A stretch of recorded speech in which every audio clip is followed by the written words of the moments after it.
guys! Welcome back to my channel, and for today's video, i-share ko sa inyo kung paano maglagay ng password sa inyong PC. Punta lang sa search button, then i-type ang control panel. Then click enter, and then click user account. Then click change account type. Then, click the admin. And then, ayan, pwede na kayong mag-create ng password. So, ilagay nyo lang yung password nyo dyan.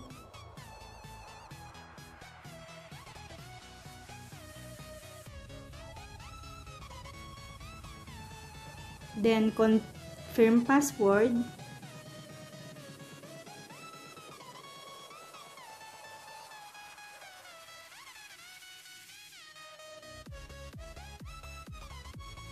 Then, type your password hint.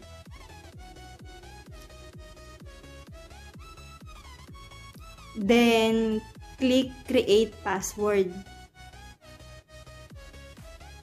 So, ganun lang kadali maglagay ng password sa PC. Click nyo na po yung restart. Then, pag open po nyan, magta-type na kayo ng password.